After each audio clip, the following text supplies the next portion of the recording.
Happy Easter po sa inyong lahat.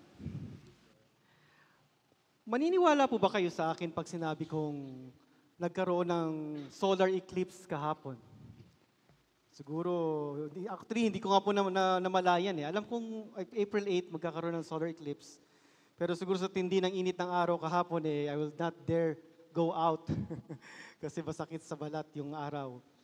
Pero mas madaling maniwala ngayon na mayroong solar eclipse kahapon kasi siguro sa Facebook ninyo makukulit ang lumalabas na feed ng mga pictures ng solar eclipse, lalo na kung may mga, if you have friends abroad, mas personal, actually, personal feed nila na na-witness na nagkaroon ng solar eclipse.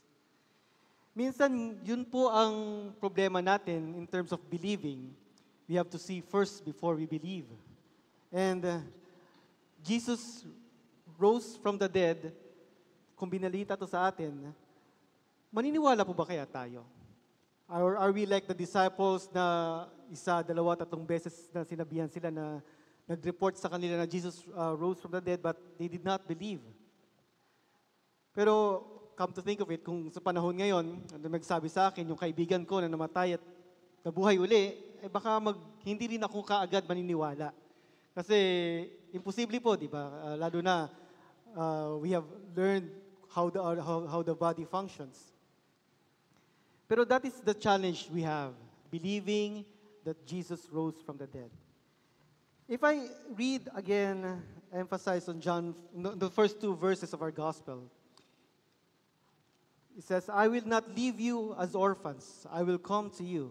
After a little while, the world will no longer see me, but you will see me because I live. You will live also. Do we believe what these words from the gospel, from Jesus Christ? Every word He says. Lahat ba ng sinabi niya na I will rise again in 3 days? Totoo ba talagang naniniwala tayo doon?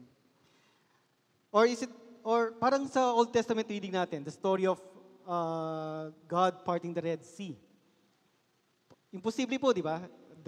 Imagine isang Red Sea nag-part, naghiwalay para makadaan sila on dry land. It seems impossible. Lalo na tayo, we were not there, we did not see it. Wala namang post, walang picture, actual picture of that day. Pero yun po yung challenge. In this day of age natin, technology, it has come to us, sa atin na kung nakita natin, doon lang tayo maniniwala. Lalo nung panahon ng COVID, siguro noon hindi tayo niniwala ng COVID, pero many of us become researchers, ano ba ang COVID, paano nangyayari ito. So naging ganun po yung ugali natin. We have to know by ourselves. Kailangan mag-research muna tayo before we believe.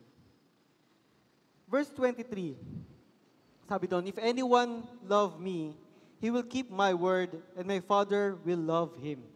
I will emphasize on my Father will love him. Totoo po kaya, if we love Christ, will our Father love Him? Well, masasabi ko po sa inyo na totoo lahat po ito. These are all true. Siguro, most practical example is the mere fact that we have the Word of God compiled in the Bible, in the book. Masasabi ko po, totoo po lahat na nangyari ito. Kasi this was handed down from the apostles to the disciples, from generations to generations. Until, nung panahon noon, wala namang written scriptures na sama-sama sa sila eh. So by the works of the Holy Spirit, it was put into a book, into the Bible, na meron tayo ngayon. Yun po yung pagmamahal ni Lord sa atin, that His Word is readily available to us. Totoo po yun, di ba? My Father will love Him. This book, this Bible, this is His love story. This is His love for us. Kung nagdududa pa tayo na kung mahal tayo ng Diyos, ito na po, physical na hawak natin. And hindi lang yan, yung technology natin, hindi lang nandito. Nasa apps natin, nasa phone natin. So every time we go out, we didn't bring our Bible with us, pero kung may gusto tayo hanapin na scripture, actually, Google mo nga lang yung words, yung phrase, lalabas na yung sa Google yung hinahanap ng scripture. That to me is the love of God. His Word is available to us.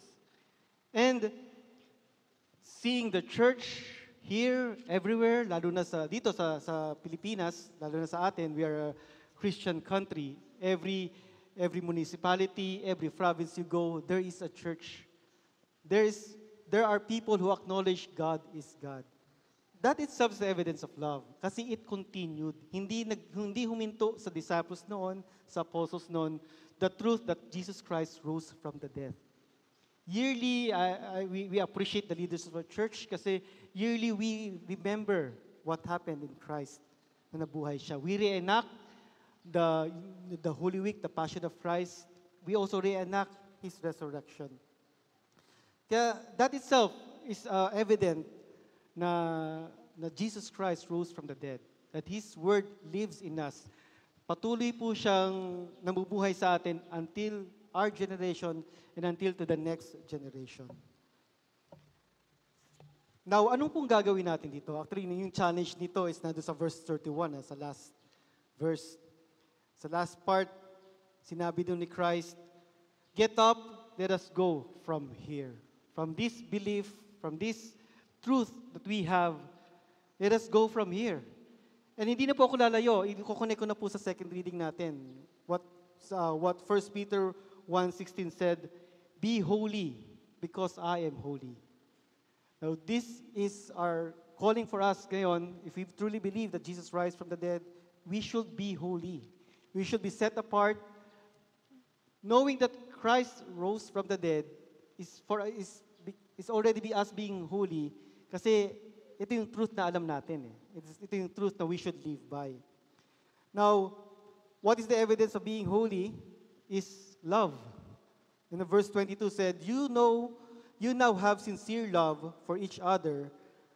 Love one another deeply from the heart. Now, if we are truly holy, if we truly believe that Jesus rose from the dead, we become holy, then we should love one another. Hindi po nahinto sa atin yung truth na yon. We should share that love for one another. Meron po ba kayong kilala na isang taong who's different from others in terms of how he see others differently? Meron po kaming kaibigan na masabi namin na hindi namin siya pinagkakatiwalaan. Kasi mag-message sa amin, manghihiram, tapos may mga storya siya na ganito nangyari sa kanya. Tapos, nagpahiram kami.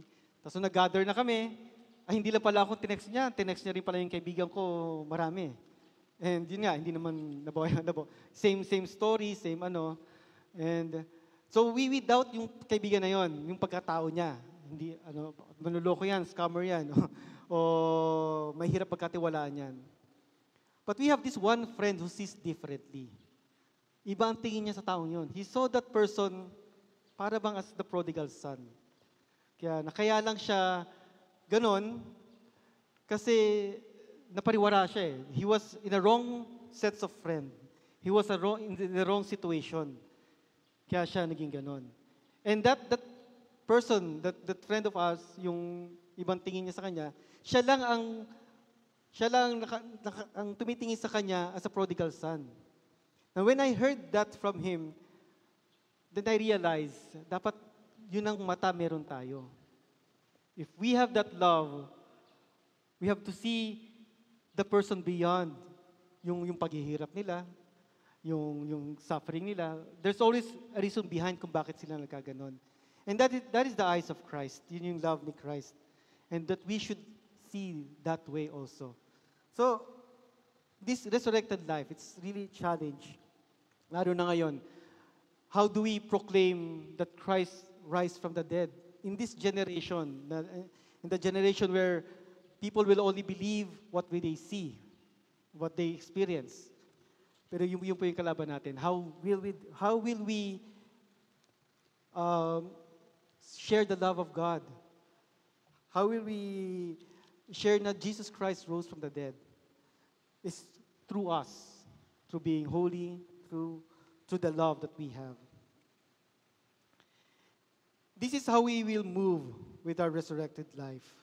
Love, sincere love for each other. And may that message be alive in us as we go forth in our lives in this resurrected life. Amen.